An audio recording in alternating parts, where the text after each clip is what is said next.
آپ سب کا بہت شکریہ، آپ کو پچھلے انتظار کی زحمت دی ہوئی. لیکن مولوی ابھی جو عطا بات کر رہے ہیں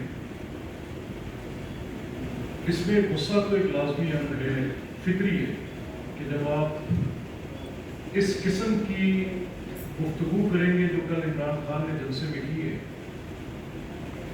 اور کوئی انڈائریکٹ گفتگو نہیں کی،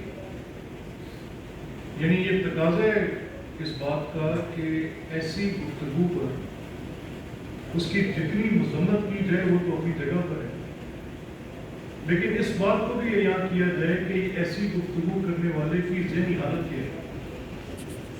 ایک ایسا شخص جو کہ بالکل نوئنگلی لوگوں کے علم میں ہے کہ جس کا بحیثیت لیڈر گفتار میں یہ حال ہے کہ وہ بد زبانی کرتا ہے، جس کا پبلکلی یہ پتہ ہے کہ اس کے وعدے جھوٹے ہیں، جس کا پبلکلی یہ پتہ ہے کہ اس کی ذات کا جو اس کا اپنی ذات کا بت ہے، اس کی انا ہے، وہ ریاست سے بڑی ہے.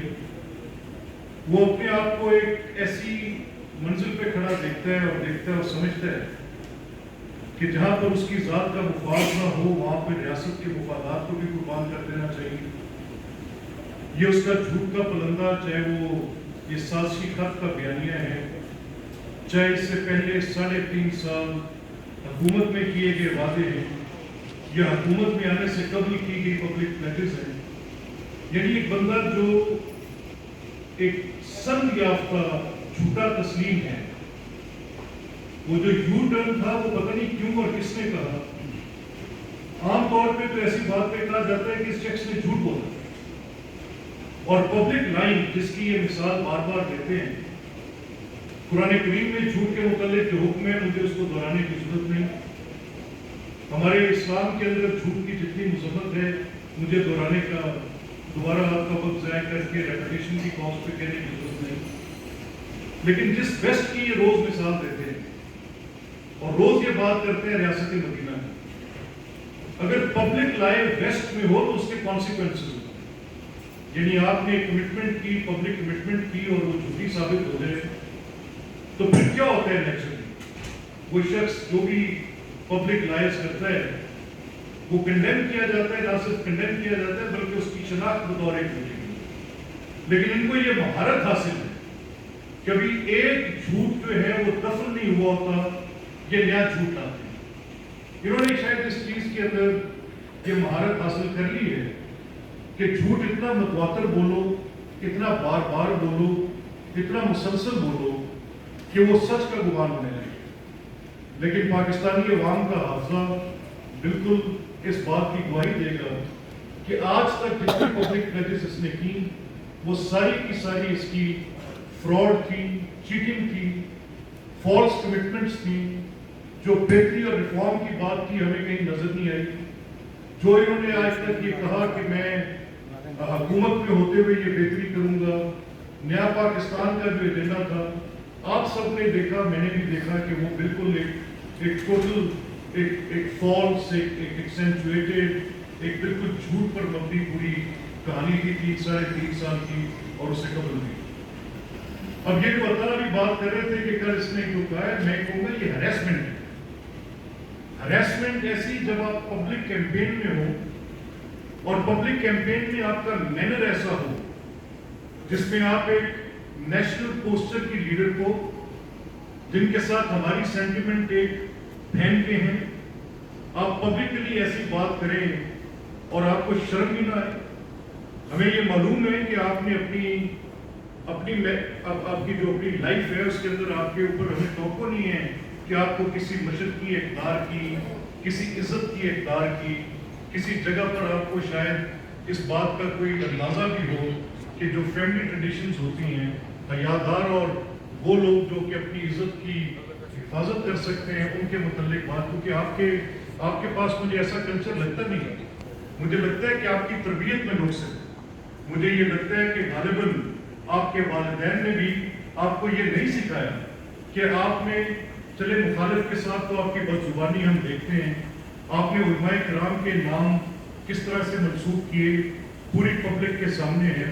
आपने अपने पॉलिटिकल ओपोनेंट्स के ऊपर किस तरह के जुमले कसे पूरी पब्लिक के सामने, उसको कोई पजीराई नहीं मिली।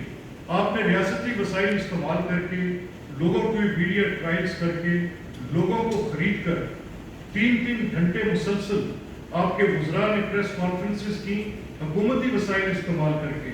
आपका वो डिजिटल मीडिया विंग जिसमें आपने कितनी कितनी तनख्वाह लोगों को दी, हुकूमत के वसाइल के साथ अपने पॉलिटिकल ओपोनेंट्स के खिलाफ प्रोपेगेंडा की बेसिस फराहम की। आपका कायम करदा वो जो वहाँ पे डायरेक्टर आपने बिठाया था, कितने फंड्स, कितने करोड़, किस तारीख को, किस कंपनी को दिए, ये सब हमारे लिए और ये मुकदमात हैं आपके ऊपर। बिल्कुल आप इसकी खातिर जमा रखें, इसमें कोई शक नहीं है, इसमें कोई दो राय नहीं है कि आपको इन सब चीज़ों के कॉन्सिक्वेंसेस फेस करने पड़ेंगे। अगर आपके पास आपके वालिदैन की दी गई तरबियत, मुझे तो अफसोस है कि आपका कोई दर्सगा भी कुछ ना बिगाड़ सके। हमें ये पता था कि आप एक उबाश तबीयत के आदमी हैं, हमें पता था आपकी कंपनी इंतहाई गंदी है, हम ज़ाती तौर पर उन लोगों को जानते हैं, हमारे पास ये शहादतें हैं, आपकी रात की कहानियाँ सरे बाजार हर किसी को पता है, आप कौन कौन से फार्म हाउसेस पे क्या क्या करते रहे हैं, आपके कंपेनियंस कौन थे, ये हमें सब पता है। आपके बनी गाला के ऊपर क्या होता रहा है हमें सब पता है।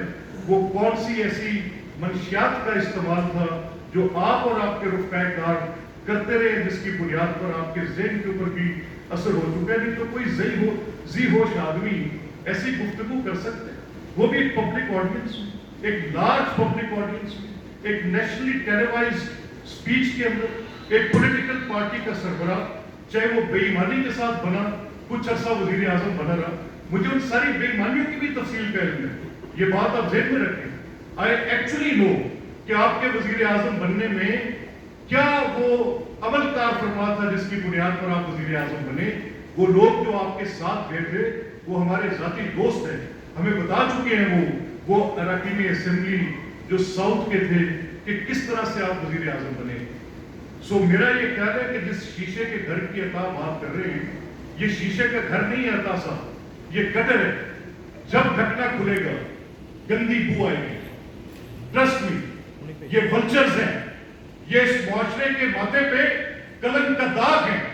मैं तसव्वुर नहीं कर सकता था कि एक नेशनल स्टेचर का आदमी इतनी बेहुदा और गंदी जुबान, इतनी बेहुदा और गंदी सोच और इस तरह से आके वो इस मुआशरे को पोलराइज करेगा और तकसीम करेगा। अपनी खातिर जमा रखो, आप जैसे लोगों से हम निपट सकते हैं, आपके क्राउड के साथ भी हम निपट सकते हैं जिसके सामने आप खड़े होकर इस तरह की बदजुबानी करते हैं। कतई तौर पर आप ये मत समझें कि आपकी ये बदजुबानी और आपकी ये गंदी सोच जो है वो आपको, मैंने कल जब ये सुना, पहले मुझे डिडंट बिलीव माय ईयर्स, मुझे यकीन नहीं आया कि कौन ये क्या कहता है। ऐसा तो डिस्कोर्स हम कर ही नहीं सकते। ये बात जे के पब्लिकली की जाए, ये तो तसव्वुर नहीं किया जा सकता कि आप चाहे इस तरह की गुफ्तगू करेंगे। मुझे I can't repeat that sentiment, वो अल्फाज मैं नहीं दोहरा सकता। ये कल मैंने सुना एक साहब इनके वजीर आए और वो आके कहने लगे कि अपना आप भी तो उनकी आप बुशरा बेगम पे आप बात करते हैं, भाई हु डिड दैट। हमने तो कतई तौर पर उनके इस तरह का कोई जुमला, जैसा हमने कहा पब्लिक लाइफ में जब उनकी इंटरफेरेंस होगी तो हमने कहा एब्सोल्युटली कहा। नहीं आपके इल्म में था कि उनकी रफीक-ए-कार जो थी वो मोहतरमा क्या उसका नाम पूरा फरी एलियस गोगी फरा, आपको नहीं पता कि वो क्या करती रही, किस डिप्टी कमिश्नर से कितने पैसे लिए, किस कमिश्नर की अपॉइंटमेंट के कितने पैसे लिए। आपको नहीं पता था कि कौन से लैंड डेवलपर से कितने करोड़ रुपए लाकर आपके घर तक पहुंचाएंगे। आपका क्या ख्याल है कि इसकी एविडेंस नहीं है? वही लैंड डेवलपर्स हमें भी सर बताते हैं, दे टेल अस कि कितने करोड़ किस रात को, किस तारीख को, किस कलर के बैग में आप तक पहुंचे। We actually know. और फिर क्या यहां पर ये जो चलता रहा सिलसिला पीएनडी के डिपार्टमेंट के अंदर एक स्कीम की मंजूरी के लिए गुजरात सरकार में उसी फराग होगी के नामजद करदा नुमाइंदे को कितना कमीशन दिया जाता था और कितना अब तक पहुंचता था।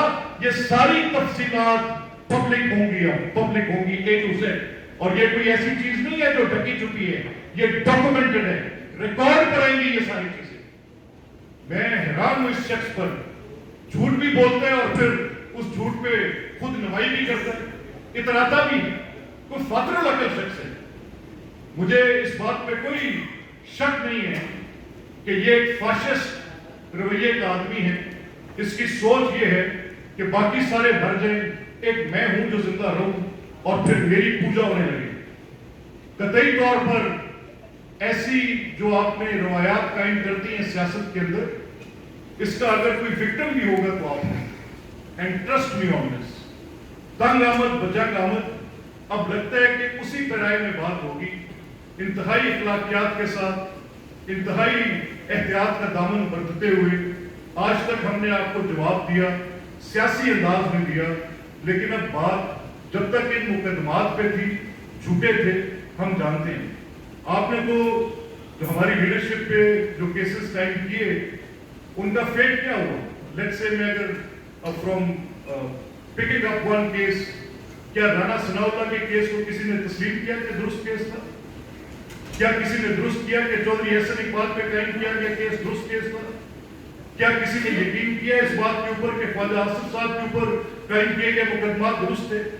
ख्वाजा सलमान रफीक, साद रफीक पर किए गए मुकदमा सनद सुप्रीम कोर्ट ने दी। क्या किसी एक पैसे की करप्शन का भी शहबाज साहब के ऊपर कोई एलिगेशन हुआ?